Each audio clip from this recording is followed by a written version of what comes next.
Hi viewers and welcome to Display Repair. Now the question is, can you revive a car battery? Now there are tons of videos on YouTube about how to revive a car battery, and it's a pretty simple procedure, but in my humble opinion the main question is it worth doing it at all? Okay, what are the end results of it? Is there any gain from it, and so on? And that will be the main topic of this video. Also, what I'm going to be talking about comes from my own experience. I revived a certain amount of car batteries while I was a car technician, so I know from first-hand experience what the benefits and the downsides of this are. So I hope this video helps. Stay tuned.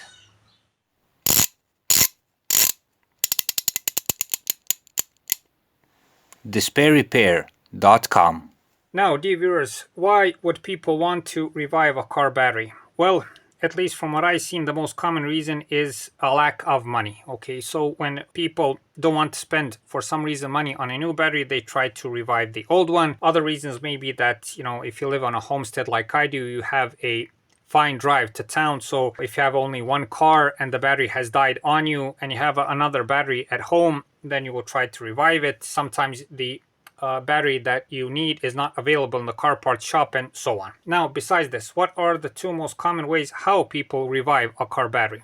The first one is that they try to connect the car battery onto a battery charger, let it sit for a while and see what's happening. And we'll talk about that method later in the video. The other method is to open caps on the battery, pour the inner liquid of the battery. If you can see this, there's liquid inside here, which consists of sulfuric acid and distilled water. It is called electrolyte, if I'm using the right expression in English. And they pour this electrolyte out, make a mixture of sulfuric acid and distilled water, make a new mixture and pour it inside of the battery. Once they pour the sulfuric acid inside of it, then they put it onto a battery charger, and after that they hope for the best. But before all of that, what's even more important, know that you can't revive a car battery that is damaged. There are two types of damage. Of course, considering that there is no physical damage on the battery, that the casing isn't cracked, that the battery terminals aren't damaged, and so on. The two types of damage which cause the battery to lose electricity is that over time, because of the chemical process within, a calcification happens on those LED panels. It's like a white buildup on those cells, okay? And when that buildup happens, it prevents the electrolysis from happening within the battery. The electrolyte can't flow between the LED panels and it can't produce power anymore. The other type of damage is that, and this usually happens when the battery has been discharged for a couple of times, the LED panels inside get twisted and damaged, in which case they cause a sort of short circuit within the battery, and then the battery can't hold power. Regarding reviving a battery, you can try to revive the battery if only the calcification within the LED panels has happened, okay? If it has a calcification problem on it, then I would recommend trying to revive the battery. If the LED panels are twisted or damaged, best don't try this. I think you will have no success whatsoever. I think, in my personal opinion, it is even dangerous. Not only will the battery not be able to hold the charge, but also it will heat up very quickly. It can be a lot of trouble. All in all, you'll be doing something that doesn't have any point and is dangerous, okay? So that's regarding that. If the battery is severely damaged, if the LED panels are twisted and damaged inside, there's no point in trying to revive the battery. A quick tip on how to notice that if the battery is damaged or not is to connect the battery charger onto the battery poles and monitor the recharging process for the next half hour, I would say.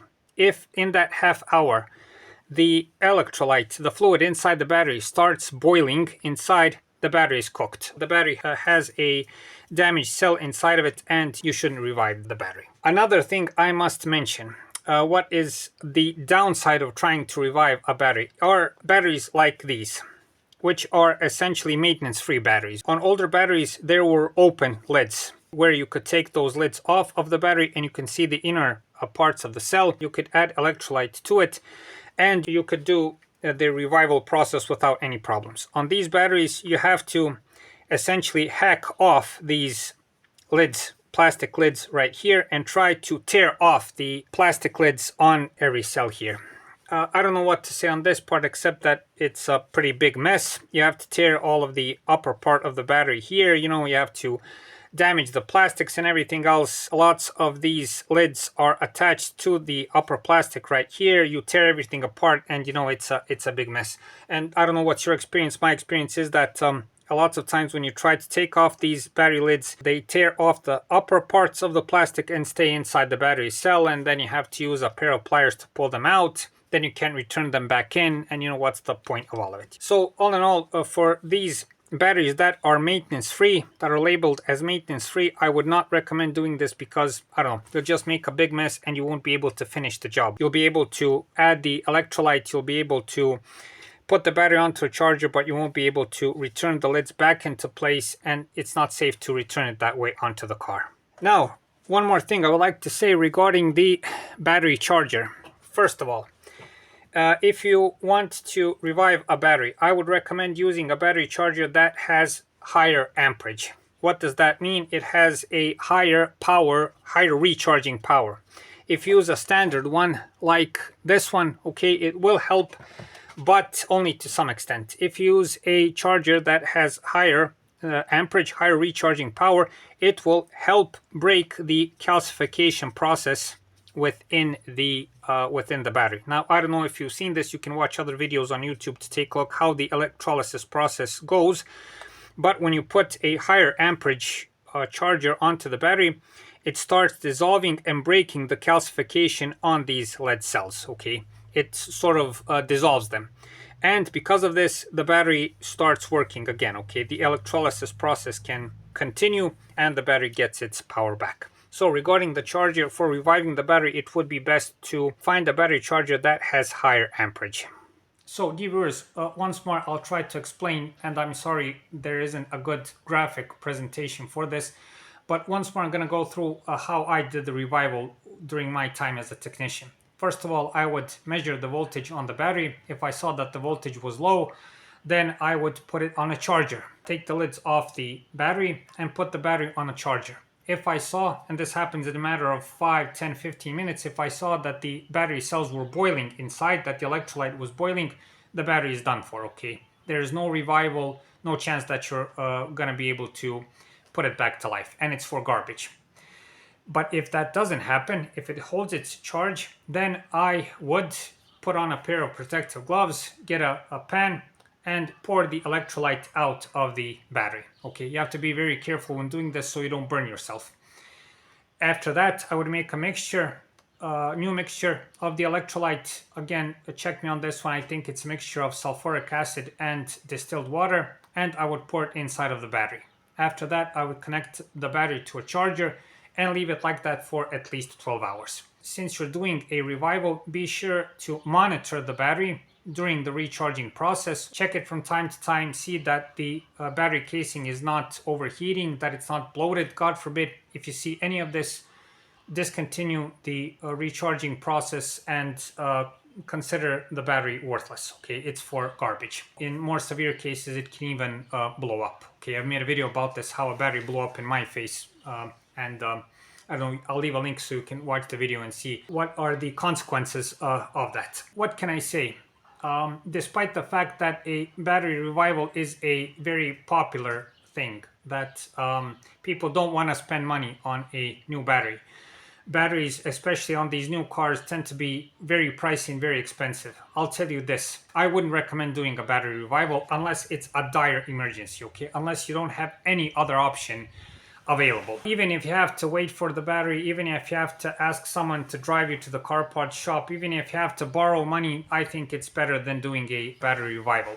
What's also very important, I wouldn't recommend doing this on newer cars. Newer cars have a ton of electronics, a ton of sensitive systems and everything else, and when you do a battery revival, you never know, will the voltage in the new battery be stable and will it cause problems within the electric and electronic system, you know, so you can cause double trouble in that case. Again, if you want to save money, don't do it this way. I, again, wouldn't recommend it unless you have no other way. if you want to use the battery for something else around the house, for some sort of appliance, for some other sort of vehicle that you won't use on a regular basis, then try and do so. But if you want to do this on a car that you will use every day and that you rely on, I simply wouldn't recommend it. I must mention this. What was my experience while I was a car technician when doing this? Let's say I revived dozens of batteries this way, and it's short-lived. It's a short-lived option, okay, because most of these batteries are already damaged, and it lasts for, I don't know, at most a couple of months. And especially when winter comes, the battery may die on you suddenly, and you'll be left stranded once more. So, dear viewers, that's it for this time. I hope this video helps. I'm sorry for bad presentation, okay, regarding the camera angles and everything else, but I hope you got the message. If you don't have to, don't do a battery revival. Thank you very much for watching. Thank you for your time, and hopefully I'll see you in the next video.